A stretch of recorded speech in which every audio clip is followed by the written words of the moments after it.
Et bonjour à tous et bienvenue sur BIA France, la plateforme numéro 1 pour réviser ton BIA en France. Et aujourd'hui, courte vidéo sur les champs de pression essentiels à l'examen du BIA et puis tout simplement au pilotage si un jour vous en faites ou vous en faites déjà. C'est vraiment essentiel cette leçon. Juste avant de commencer, laissez-moi vous dire de nous rejoindre sur nos réseaux sociaux. On est déjà plus de 16 000 sur Instagram, plus de 10 000 sur TikTok et donc on est évidemment aussi sur YouTube. Tous les jours des révisions gratuites, ludiques et interactives. Tous les liens sont en description. Également, venez nous rejoindre sur notre site internet bia-fr.com, la plateforme de référence pour réussir ton BIA en France. Vous pouvez vous inscrire en 30 secondes top chrono et vous aurez accès à tous les cours du BIA, plus de 1000 QCM d'examen officiel et même un forum privé pour poser vos questions entre vous. Et il y a même des profs de BIA qui vous répondent. Enfin, notre livre, Tout le BIA, donc c'est un livre très synthétique avec toutes les définitions du BIA pour réviser avant l'examen, voilà, que vous ayez 5 minutes avant de dormir, 15 minutes dans les transports, vous pouvez réviser vraiment tous les modules du BIA avec des définitions courtes et précises.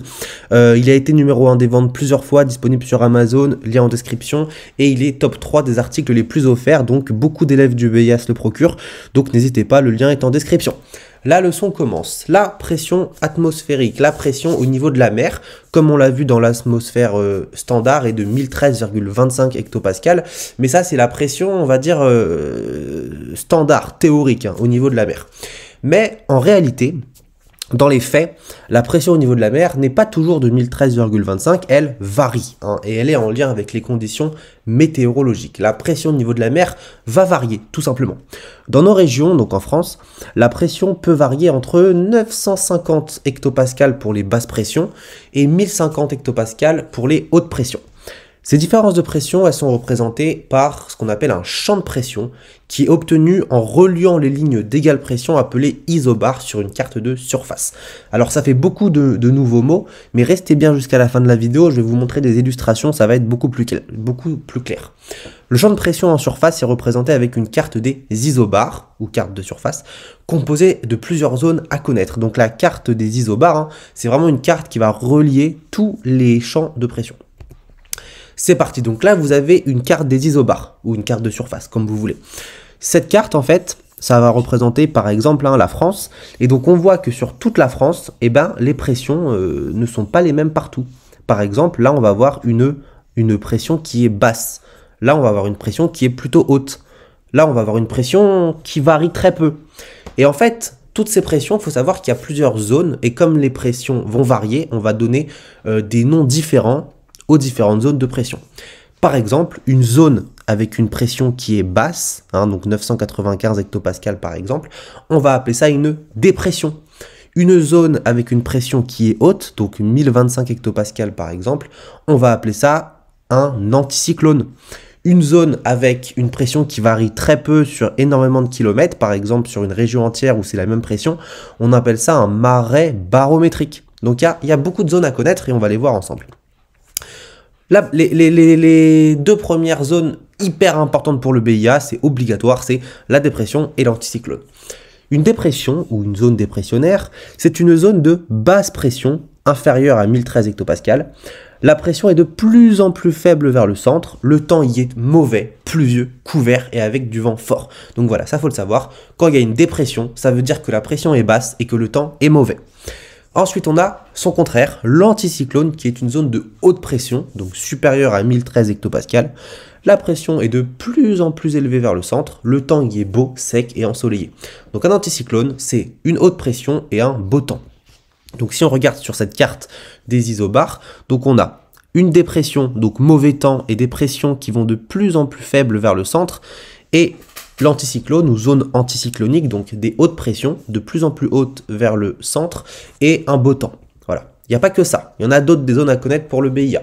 Il y a un marais barométrique. Bon, ça c'est simple, c'est une zone où la pression varie peu, et on a un temps qui est assez constant. Ensuite, on a le talweg, la dorsale et le col. Alors là, qu'est-ce que c'est, vous allez me dire? Eh bien, c'est pas compliqué.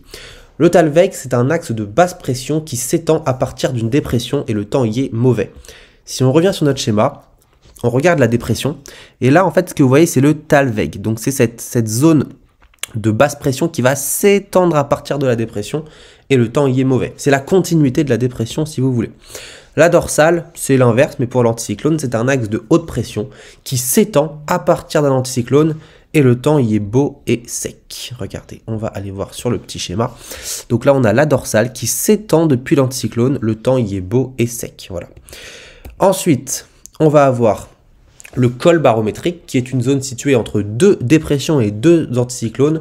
Le temps y est calme avec peu de vent. On va aller voir le col. Donc le col, c'est ça en fait, c'est comme un carrefour qui est au milieu de toutes les dépressions et de tous les anticyclones du secteur.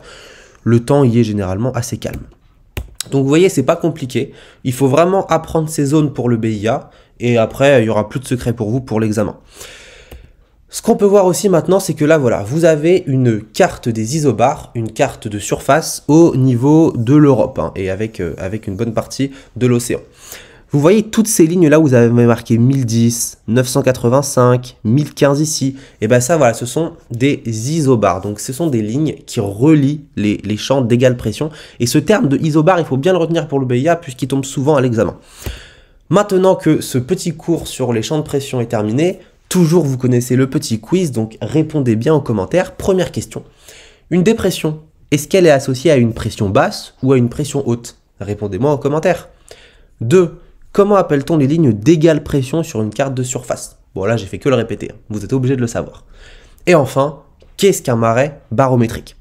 Abonnez-vous, likez, commentez. On se retrouve bientôt pour une prochaine vidéo et on se retrouve surtout sur nos réseaux sociaux et sur bia-fr.com. À bientôt et bonne révision.